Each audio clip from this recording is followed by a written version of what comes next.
La Pologne se choisit un président aujourd'hui, un second tour décisif. Karol Nawrocki, candidat nationaliste soutenu par le parti Droit et Justice du président sortant, affronte Rafał Trzaskowski, maire de Varsovie, candidat pro-européen.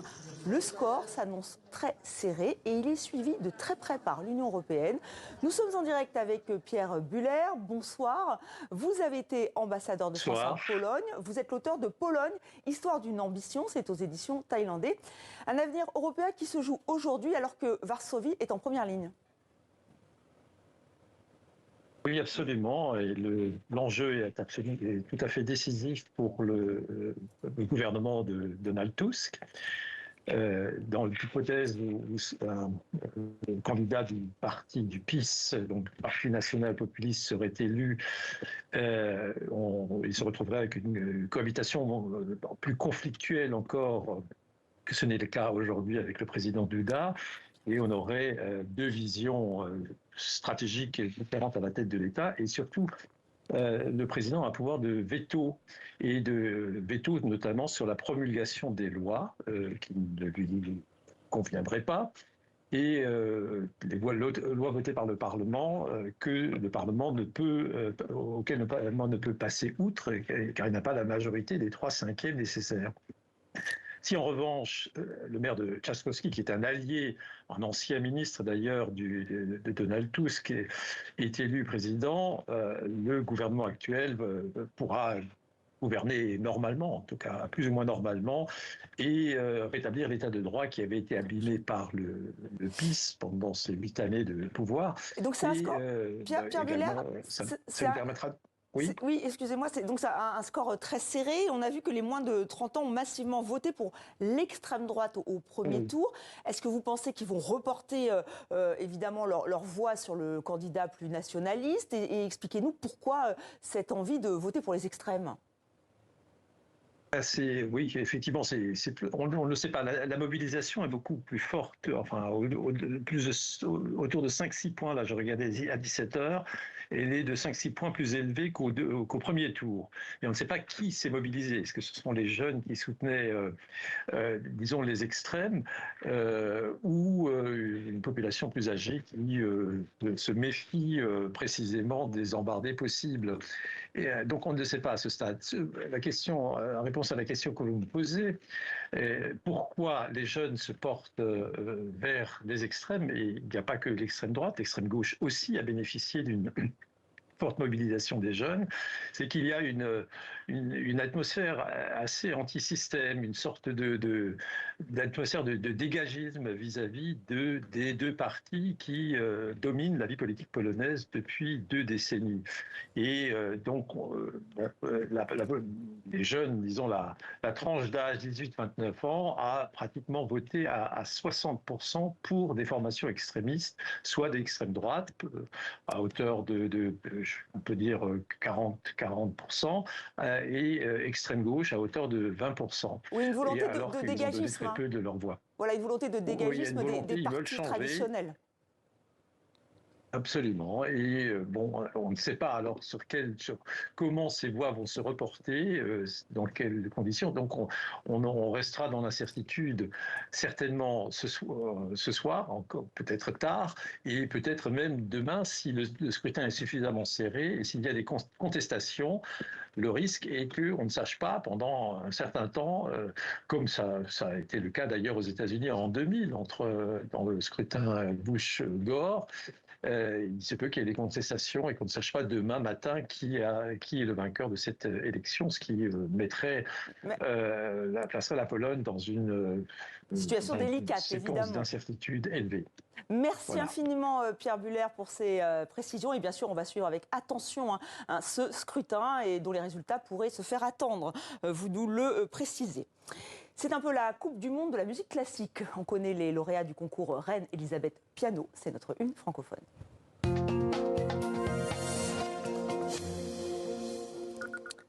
« 21e édition de ce concours prestigieux international qui se déroule à Bruxelles. Le palmarès a été dévoilé dans la nuit et le 3e prix revient au Belge Valère Burnon.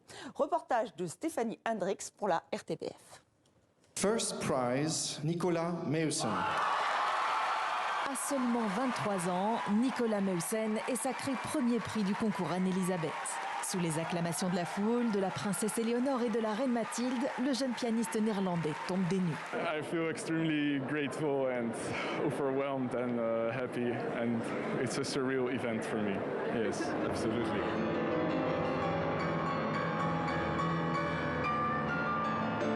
Lors de sa prestation mercredi soir, il s'était notamment distingué dans le deuxième concerto de Prokofiev.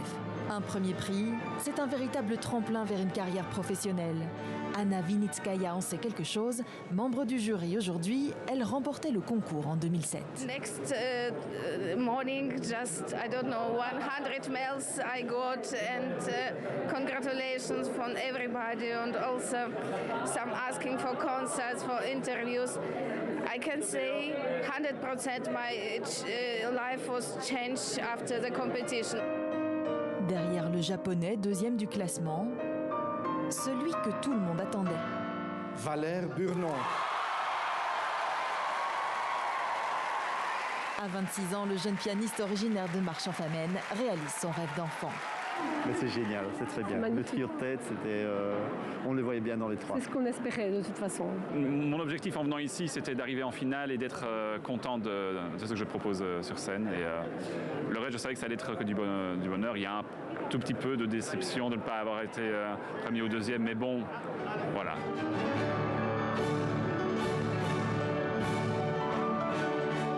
Avec son troisième prix, Valère Burnon égale le record d'un autre Belge, Jean-Claude Van den Eyden, troisième au concours en 1964 et membre du jury cette année.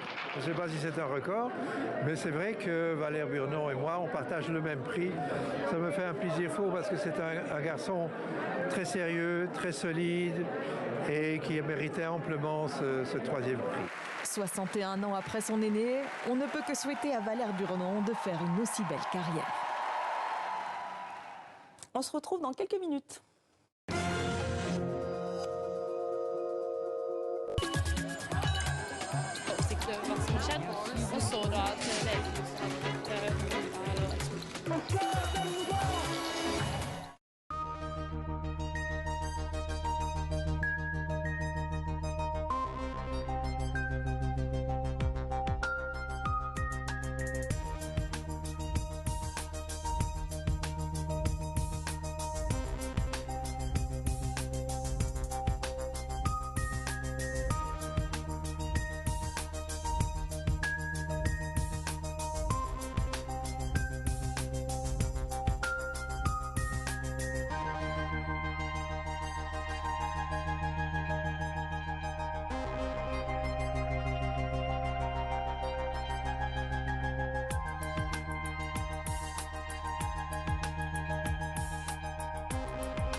64 minutes se poursuivent. Voici les titres. Jour de fête à Paris. Les joueurs du PSG célébrés en héros sur la plus belle avenue du monde. Vous avez pu voir ces images en direct.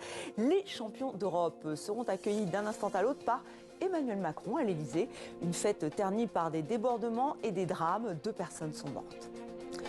Le second tour de la présidentielle en Pologne, 2 candidats en lice, 2 visions qui s'opposent. Rafał Trzaskowski, maire pro-européen de Varsovie, affronte l'historien nationaliste Karol Nawrocki, soutenu par le PiS, le parti Droit et Justice. La distribution d'aide humanitaire à Gaza est devenue un piège mortel. Déclaration cinglante du chef de l'UNRWA. Au moins 31 personnes auraient été tuées lors d'une distribution aujourd'hui. Information démentie par l'ONG américaine en charge de cette aide et aussi par l'armée israélienne. Jour de fête pour le PSG et ses supporters. Cette victoire, c'est aussi celle du Qatar et c'est notre grand angle.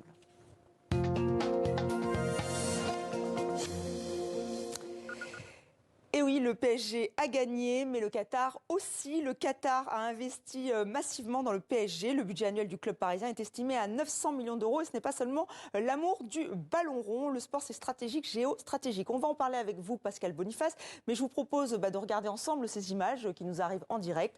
Les joueurs du PSG qui ont donc remporté cette Ligue des Champions pour la première fois. Eh bien, ils arrivent à l'Élysée et ils vont, vous voyez ici leur maillot, semble-t-il, et ils vont être reçus par Emmanuel Macron qui les a célébrés. Donc voilà, Pascal Boniface, vous êtes directeur fondateur de l'Institut Iris, auteur de nombreux ouvrages, Comprendre le monde chez Armand Collin, Géopolitique du sport.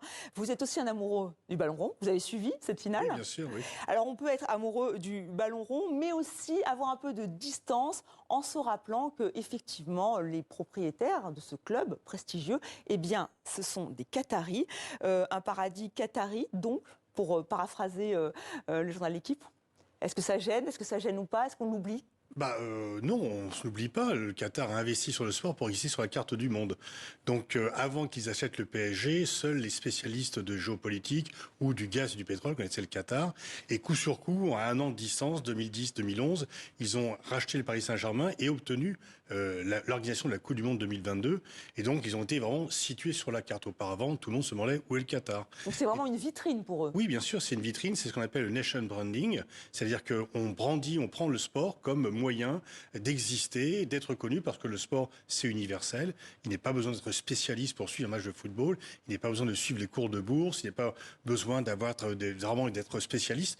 Et donc, c'est vraiment très fédérateur. Et effectivement, le Qatar, qui en plus vit à l'abri de 2 géants, l'Arabie Saoudite et l'Iran, qui sont géants par rapport au Qatar, visait sur le sport par crainte d'être absorbé, un peu comme en d'autres temps, l'Uruguay, coincé entre l'Argentine et le Brésil, avait aussi misé sur le sport pour organiser la première Coupe du Monde de football en 1930. Voilà, une façon d'exister. C'est vrai que vous rappelez que c'est petit, c'est, je crois, aussi grand que la Corse, qui est une île, française, mais effectivement, il y a 300 000 nationaux, il y a un peu plus de 2 millions maintenant d'habitants parce que le pays a grandi. C'est un pays qui est riche de son pétrole et de son gaz. Ils ont parmi les plus importantes réserves de gaz au monde, le pétrole.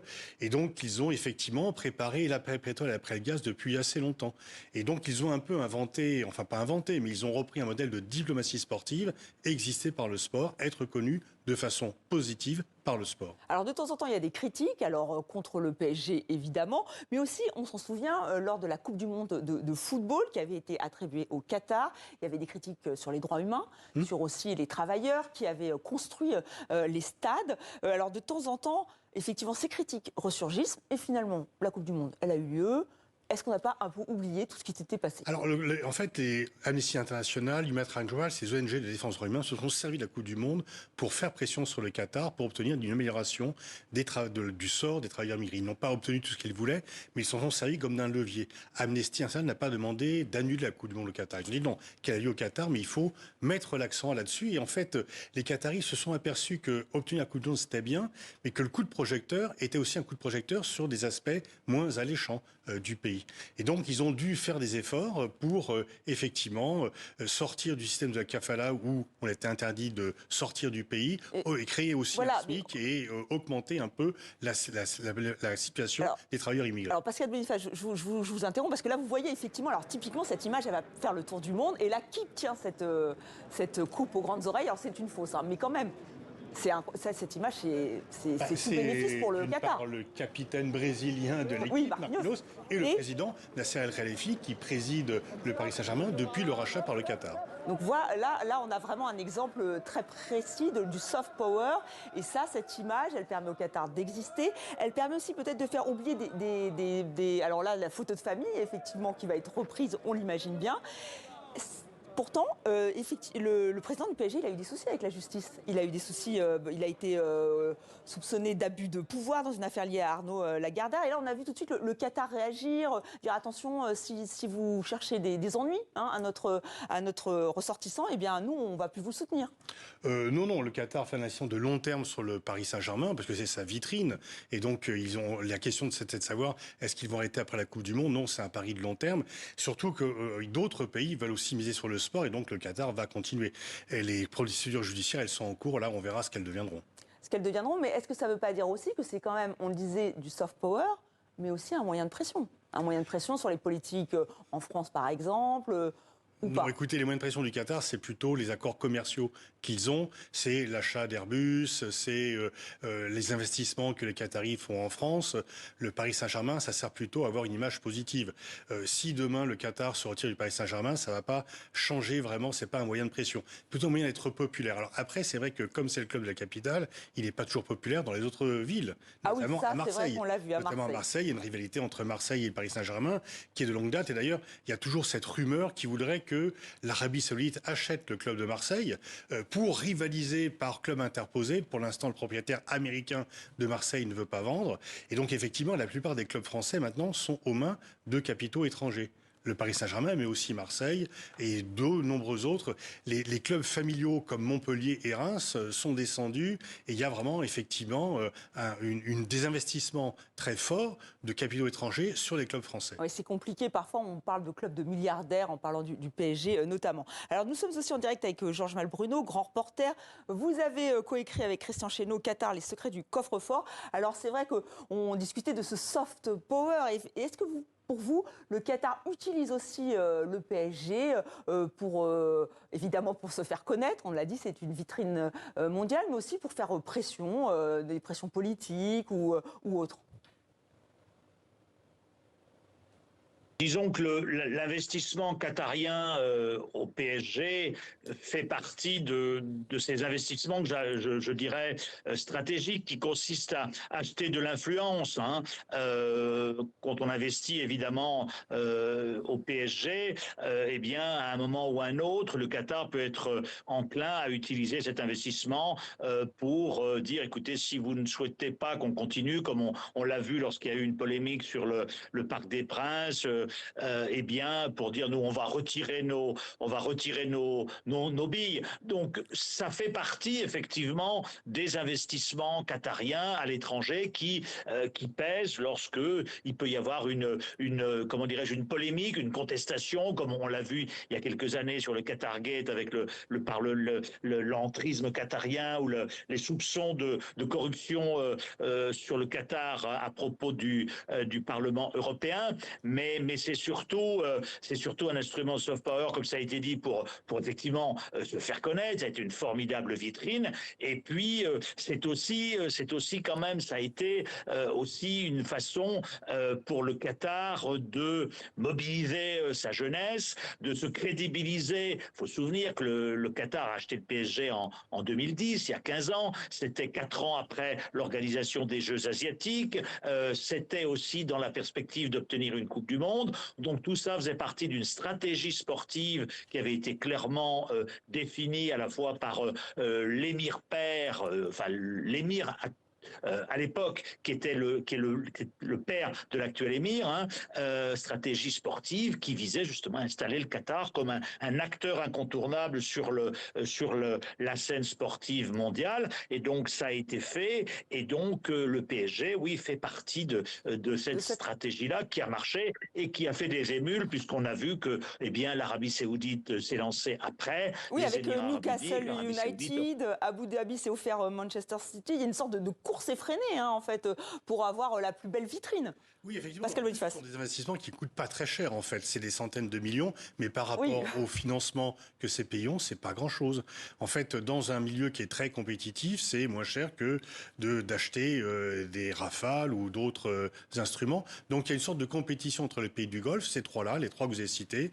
Les Qataris ont commencé, les Émiratis ont suivi. Maintenant, les Saoudiens arrivent avec des moyens très importants parce qu'ils ont beaucoup plus de moyens, mais ils ont aussi beaucoup plus une population plus importante dont il faut s'occuper. Mais effectivement, pour ces trois pays, c'est une fois encore que l'on parle d'eux en termes positifs et qu'ils se fassent connaître et qu'on voit un peu. Et puis aussi, et Georges Braillot vient d'en parler, il y a aussi un aspect de société. C'est-à-dire que c'est des pays qui sont empreints à des problèmes de santé, d'obésité, par une fortune acquise très rapidement. Donc il y a aussi un enjeu de santé publique sur le fait de miser sur le sport.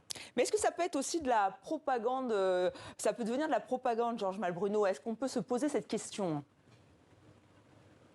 La propagande, ça dépend ce qu'est la propagande. Je lis sur les réseaux sociaux, effectivement, on a tendance à imputer au Qatar tous les problèmes de la terre. Hein. Le Qatar achète les islamistes, le Qatar finance le terrorisme. Il y a une partie qui n'est pas tout à fait fausse dans tout cela, mais ça n'est pas ça n'est pas le sujet aujourd'hui, alors que le Qatar justement est en train de jouer un rôle important dans les négociations entre Israël et le Hamas pour obtenir un cessez-le-feu à Gaza, la libération des otages israéliens. Vous savez, le Qatar, c'est le pays... C'est le pays qu'on adore détester parce qu'effectivement, c'est ce qu'on dit souvent, c'est 70% une belle success story, incarnée encore par cette victoire du PSG, mais c'est aussi 20-30% de zone grise. Alors, si on choisit de mettre le focus sur la zone grise, on dit que le Qatar, le PSG, etc.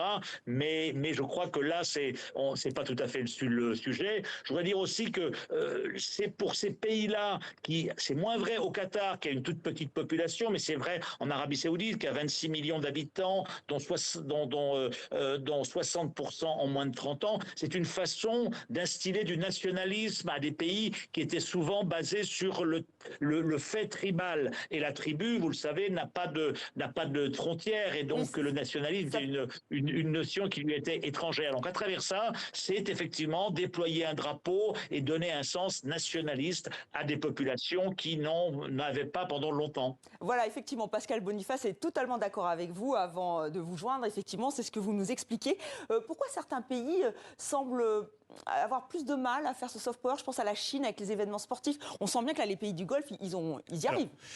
Alors disons que la Chine a réussi notamment à avoir les Jeux Olympiques d'hiver et d'été. Alors ils ont bousé sur le sport, mais en fait, Xi Jinping s'est rendu compte que l'équipe nationale chinoise n'était pas très bonne, et donc il a renoncé à vouloir candidater pour la Coupe du Monde de peur de voir l'équipe nationale être éliminée au premier tour. Et il y a un problème. Alors il y a des détections de sportifs. Les Chinois réussissent bien aux Jeux Olympiques, mais pour le football, c'est un peu plus long comme construction pour construire une équipe nationale, et donc c'est plus difficile, effectivement. Georges Malbruno, une réaction, effectivement. Est-ce que vraiment ce sont les pays du Golfe qui vont toujours être en amont là-dessus, sur cette question-là?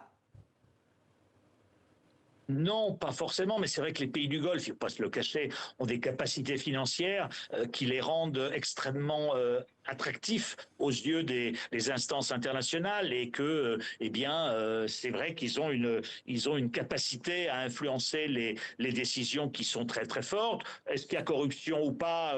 On peut le supposer, mais on n'en est pas certain. Et donc, c'est vrai, ils ont envie de jouer dans la cour des grands, comme ils le font actuellement en diplomatie. Vous avez vu Mohammed bin Salman, le prince héritier saoudien, qui a reçu Donald Trump, qui joue un rôle entre l'Ukraine et la Russie, qui joue un rôle le Qatar entre Israël, et le Hamas. Donc ce sont des pays et le Qatar de ce point de vue-là a été, je dirais, pionnier, qui malgré leur étroitesse, malgré une population qui est lilliputienne, qui ne se refuse rien. Et comme ils ont à la fois beaucoup d'argent et une diplomatie du carnet de chèques qui fonctionne, ça marche. Mais comme me le disait un jour d'ailleurs un ancien ambassadeur du Qatar à Paris, la corruption ou la diplomatie du carnet de chèques, c'est comme le tango, il faut être deux, il y en a un qui prend et l'autre qui reçoit.